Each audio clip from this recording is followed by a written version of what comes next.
प्रकाशन का 15 सवाल है 11.3 का कि the angle of elevation of A jet fighter from a point A on the ground is 60 degree. तो जैसे मान लिया ये कोई फाइटर जेट है, एक विमान है और यहाँ पर है और इस पॉइंट ए से इसका 60 डिग्री एलिवेशन यानी उन्नयन कोण बन रहा है। फिर कहता after a flight of 10 second the angle of elevation changes to 30 degree. अगर ये 10 सेकेंड ये फाइटर उड़ करके यहाँ आ जाता है तो इस पॉइंट से इसका 30 डिग्री एंगल हो जाता है। If the jet is flying at speed of 648 kilometre per hour find the constant height of which the jet is flying. तो यहाँ पर देखिए लिखा है ना, after a flight of 10 second, पहले यहाँ पर जेट था, फिर ये 10 सेकेंड और उड़ा, यहाँ से 10 सेकेंड और उड़ा तो यहाँ आ गया, है ना। The angle of elevation change to 30 degree, तो यहाँ से इसी पॉइंट ए का ये 30 डिग्री एंगल बन गया। If the jet is flying at speed of 648 kilometre per our, अब इसकी स्पीड क्या है, स्पीड है 648 किलोमीटर पर आवर इस जहाज की। तो कह रहा है कि find the constant height at which the jet is flying. आपको जो है इसकी हाइट को फाइंड करना है। तो देखिए ये पॉइंट ए से हम इसको बी नाम रख देते हैं ऐसे, और ये सी नाम हो गया, ये डी हो गया और ये ई हो गया। और आप जानते हो कि इसकी स्पीड है 648 किलोमीटर पर आवर और ये बी से ई तक 10 सेकेंड उड़ा। तो हम बी ई, अच्छा देखिए बी ई इक्वल में सी डी, जितना ये ऊपर जाएगा उसी आगे यहाँ भी हम देखते हैं तो सी डी, तो इसको हम मान लेते हैं वाई, इसको हम वाई मान लेते हैं तो ये भी वाई होगा। अब यहाँ पर वाई बराबर कितना है 10 सेकेंड, 10 सेकेंड तक वो जहाज उड़ा, है ना। यहाँ मेंशन करते हैं let the height of jet fighter B C, ये बी सी आपका हमने एच माना तो ये एच हो गया, तो आपका ई डी भी एच मीटर हो जाएगा। तो यहाँ लिख देते हैं B C equal to H metre. बहुत बढ़िया। एक काम और करते हैं, स्पीड हमारी 648 किलोमीटर पर आवर, इसको मीटर पर सेकंड में चेंज करते हैं क्योंकि यहाँ पर 10 सेकंड दिया है ना, तो इसको हम मीटर पर सेकंड में चेंज करेंगे। तो यहाँ लिखेंगे स्पीड इक्वल टू 648 km और अपान में, ये देखो आप लगा तो अपान में 1 आवर होगा। बड़े ध्यान से देखना, बहुत अच्छा सवाल है ना। अब इसको हम थोड़ा जगह दे देते हैं, फिर लिखते हैं स्पीड, अब यहाँ 648, अब 1 किलोमीटर में 1000 मीटर होते 1000, तो यहाँ 1000 मीटर कर देते हैं और ये यूनिट जरूर लिखते हैं। और 1 आवर में 60 मिनट होते हैं और फिर 60 सेकंड हो जाएंगे, तो यहाँ पर हम सेकंड लिख देते हैं ऐसे। फिर इसको हम जो है काट लेते हैं, देखो ये जीरो कैंसिल हो गया, ये जीरो कैंसिल हो गया, और 6 से 6 1 जा 6 8 जा 48 होगा, यहाँ पर 6 8 जा। तो यहाँ पर स्पीड फिर हम यहाँ पर लिख लेते हैं साफ साफ, तो 108 इंटू यहाँ पर 10 बचा था मीटर अपान, ये 6 कट गया था, ये 6 बचा था, इसको भी हम काट लेते हैं, यहाँ सेकंड लिख देते हैं नीचे, यूनिट लिखना जरूरी है। अब इसको काटेंगे तो यहाँ पर 18 आ जाएगा, फिर यहाँ लिखेंगे स्पीड 18 10 है ना 180 मीटर पर सेकेंड, यहाँ पर भी यही लिखेंगे हम ऐसे। अब हम निकालेंगे कि 10 सेकेंड में हमारा जेट फाइटर यहाँ से यहाँ तक दूरी कितनी दूर गया है। तो यहाँ पर हमने एक फार्मूला लिखा है, speed equal to distance upon time होता है, और स्पीड अभी हमने निकाला क्या 180 मीटर और अपान में क्या है सेकेंड, ये हमने निकाला था, और बराबर डिस्टेंस अपान टाइम कितना है 10 सेकेंड। बहुत बढ़िया। अब हम क्या करेंगे, 180 मीटर अपान ये सेकंड आ जाएगा आपका, और ये ऊपर हो जाएगा 10 सेकंड इक्वल टू डिस्टेंस। अब ये सेकंड से सेकंड तो आपका कट गया, और यहाँ पर इससे मल्टीप्लाई कर देंगे तो 18 और 2 जीरो बढ़ जाएंगे, अब मीटर आ जाएगा बराबर डिस्टेंस। तो यहाँ पर y की वैल्यू यहाँ से यहाँ तक हमारा 1800 मीटर आया, तो हम लिखेंगे y इक्वल टू 1800 मीटर। अब हम सवाल लगाते हैं। तो ये जो चित्र बनाया था, यहाँ पर दो हमारे ट्रायंगल, 2 ट्रायंगल मिल रहे हैं। एक ट्रायंगल बनेगा ये BAC, तो लिखेंगे इन ट्रायंगल BAC, और दूसरा बन रहा इन ट्रायंगल EAD, और हमें जो है BC की वैल्यू, इसकी हाइट निकालना। अब यहाँ पर क्या देखेंगे, BC ये आपका परपेंडिकुलर हो गया और AC आपका बेस हो गया, तो लिखेंगे BC अपान AC, और ये tan थीटा का रेशियो बन रहा है। इसके बाद इन ट्रायंगल, अब यहाँ पर ED हो जाएगा परपेंडिकुलर, तो लिखेंगे ED, और बेस आपका हो जाएगा AD, यहाँ से यहाँ तक पूरा लेंगे तो AD, ये भी आपका tan थीटा का रेशियो बनेगा। इसके बाद बच्चों, अब यहाँ पर BC हमने क्या माना था, H माना था, है ना, तो यहाँ पर लिख देंगे H, और AC हमारा क्या है, यहाँ पर X मान लीजिए। तो AC हमने X माना, तो यहाँ X लीजिए, और हमने इस ट्रायंगल में लिया था, देखिए यहाँ से यहाँ तक ये लाइन गई ना, ऐसे ऐसे, तो ये 60 डिग्री, तो यहाँ लिखेंगे tan 60।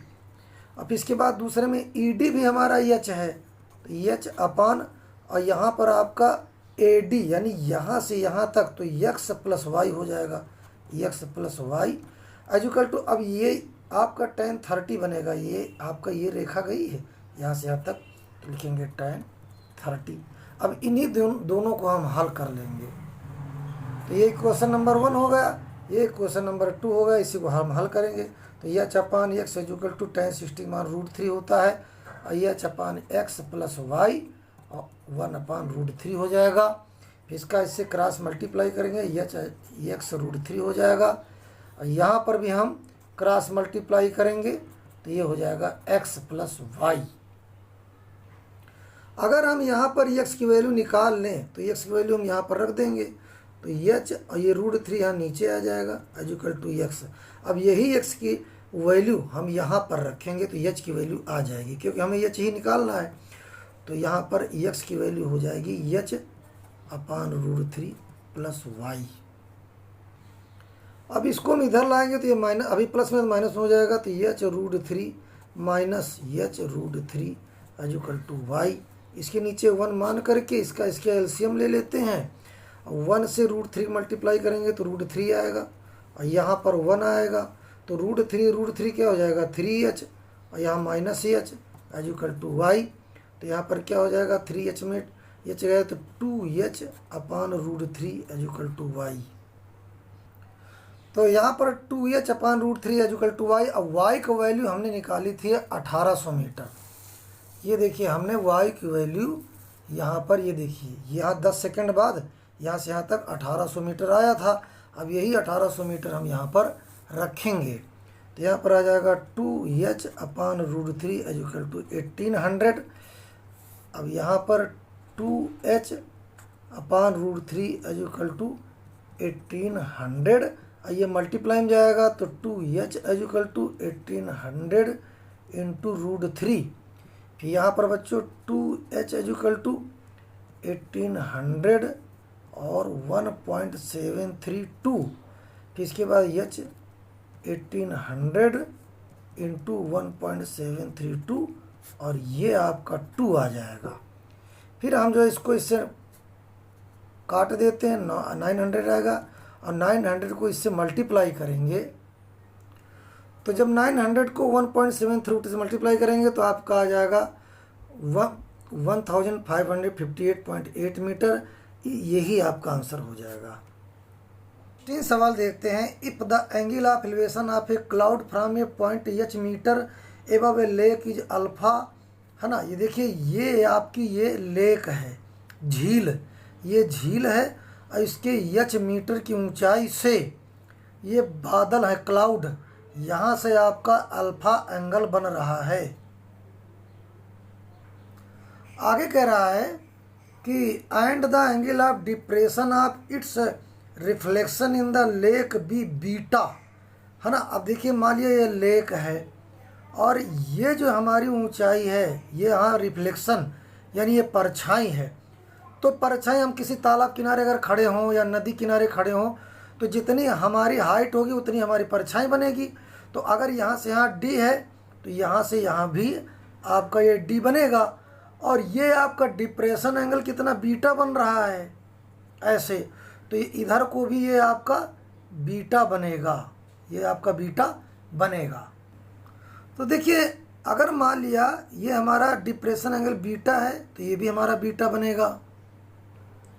अब ये देखिए, ए से सी तक हमें निकालना है और हम जानते हैं ए बी सी, इसको डी रख लेते हैं और इसको ई नाम कर लेते हैं, इसको एफ, इसको जी। अब देखिए, ए से डी तक हमारी दूरी क्या है, डी। तो ए से सी तक क्या हो जाएगा, डी माइनस एच। उसी प्रकार से डी से एफ तक अगर हमारी दूरी डी है तो ई से जी, जितना ये है उतना ये भी हमारा डी होगा। तो हम यहाँ पर क्या निकालेंगे, जी से बी की दूरी क्या होगी, डी प्लस एच। तो ये हमारा हो जाएगा डी प्लस एच। और इस जी एफ को हम एक्स मान लेते हैं तो ये बी सी भी हमारा एक्स होगा। और यहाँ पर दो ट्रायंगल बनते हैं, ए बी सी और दूसरा बी एफ जी। और हमें फाइंड क्या करना, प्रूव्ड क्या करना, prove that the distance of the cloud from the point of observation is 2h sec alpha tan beta minus tan alpha. हम यहाँ पर ये ऑब्जर्वेशन पॉइंट बी है और ये क्लाउड है, तो हमें ये डिस्टेंस को, इस डिस्टेंस को 2h sec alpha tan beta minus tan alpha proved करना है। तो हम लिखेंगे in triangle A B C, A B C, यहाँ पर हम ये लिखेंगे। पर ए सी हमारा परपेंडिकुलर और बी सी हमारा बेस है, तो लिखेंगे ए सी अपान बी सी। और ये परपेंडिकुलर अपान बेस किसका रेशियो बनता है, tan थीटा का, ठीक। अब ए सी हमारा कितना है, ए सी हमारा डी माइनस एच, तो डी माइनस एच। और बी सी हमारा जो बेस है वो एक्स है। अब यहाँ से ये tan अल्फा बन रहा है, ये क्वेश्चन नंबर 1 रख लेते हैं। उसी प्रकार से हमारा दूसरा ट्रायंगल बनेगा बी एफ जी, तो लिखेंगे in triangle B F G. तो यहाँ पर हम क्या करेंगे, इसको हम परपेंडिकुलर मानेंगे, क्या होगा, बी जी, बी जी। और बी सी हमारा क्या होगा, G F equal to tan beta.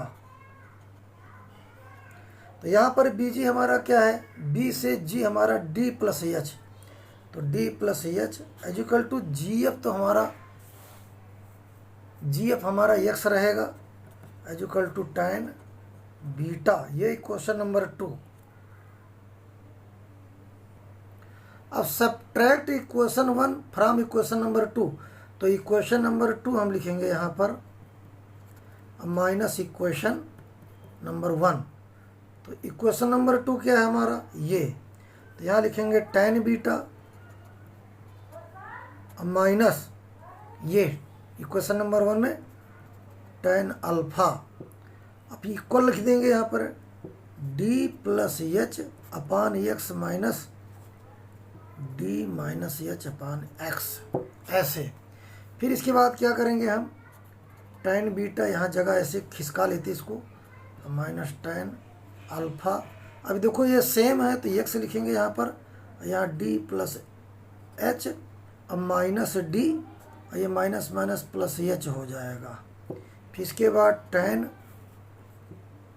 Beta minus tan alpha, ये हम डी से डी काट दिया, यहाँ 2h अपान x आएगा। इसके नीचे 1 मानते हैं, x की वैल्यू हम निकालते हैं, इससे मल्टीप्लाई हो जाएगा तो x हो जाएगा tan beta minus tan alpha equal to 2h। तो x इक्वल टू ये सब इसके नीचे आ जाएगा 2h अपान tan beta minus tan alpha. इसके बाद हमने ये फाइंड कर लिया। अब अगेन इन ट्रायंगल ABC हम देखते हैं। तो कास अल्फा बराबर बेस बटे हाइपोटेनियस होता है। तो हम ABC में देखेंगे हमारा बेस क्या है। हमारा बेस है ये BC और हाइपोटेनियस क्या है AB, क्योंकि हमें यही दूरी निकालना है। तो लिखेंगे BC अपान AB। तो लिखेंगे कास अल्फा बराबर BC अपान AB। तो BC हमारा क्या है x और AB ही रहने देते हैं। तो हम लिखेंगे यहाँ पर कास अल्फा बराबर है ना x अपान AB। फिर इसका इससे मल्टीप्लाई करते हैं तो हो जाएगा AB into cos alpha equal to x।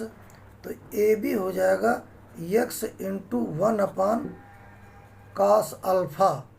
तो AB हो जाएगा आपका x और वो 1/1 अपान कास अल्फा क्या होता है सेक अल्फा। तो जो है AB की दूरी x सेक अल्फा आई है। तो ये हम जो है यहाँ पर x की जगह हम रखेंगे, x भी ऊपर है और ये भी x ऊपर है, तो दोनों कैंसिल हो जाएंगे। हमारा सेक अल्फा यहाँ ऊपर आ जाएगा। तो आ जाएगा आपका 2h सेक अल्फा अपान में tan beta minus tan alpha. यही हमें प्रूव करना था, ये प्रूव हो गया आपका। अगला सवाल लगाते हैं। 17 सवाल है, from the top of a light house the angle of depression of two ships on the opposite sides of it are है ना observed to be alpha and beta. देखिए ये एक लाइट हाउस है, इसका नाम हम देते हैं A, इसका B, इसका C, इसका D। तो AC एक लाइट हाउस है और इसके अपोजिट साइड में पॉइंट B पर एक शिप है और पॉइंट D पर एक शिप है। यहाँ पर आपका अल्फा एंगल है और यहाँ पर आपका बीटा एंगल है ना। फिर यहाँ कह रहा है if the height of the light house be h metre, इसकी h मीटर हाइट है आपकी। तो and the line joining the ships passes through the foot of the light house so that the distance between two ships is h tan alpha plus tan beta tan alpha into tan beta metres. तो इसको हम x मान लेते हैं BC को और CD को y मान लेते हैं और यहाँ से यहाँ तक की दूरी को हमें ये प्रूव्ड करना है। तो यहाँ पर देखिए बच्चों, मैंने ये ट्रायंगल बनाया। ये AC लाइट हाउस की ऊंचाई है।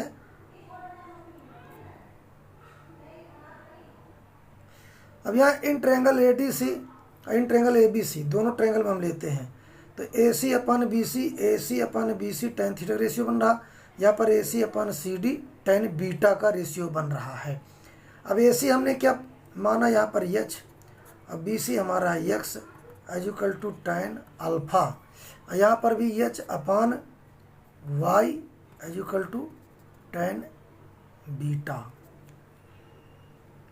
यहाँ हम x और y की वैल्यू निकालेंगे तो h equal to tan alpha into x। उसी प्रकार से h equal to tan beta into y। तो यहाँ पर हो जाएगा h upon tan alpha equal to x और h upon tan beta equal to y। अब हम x और y की वैल्यू को प्लस कर देते हैं, जोड़ देते हैं। ये क्वेश्चन नंबर 1, क्वेश्चन नंबर 2। अब इन दोनों जोड़ देते हैं तो x प्लस y। तो x की वैल्यू क्या है h upon tan alpha plus y की वैल्यू क्या है h अपान tan बीटा। इसके बाद हम क्या करेंगे x प्लस y, इसको बीटा को इधर कर लेते हैं तो आ जाएगा h अपान tan बीटा और प्लस एच अपान tan अल्फ़ा।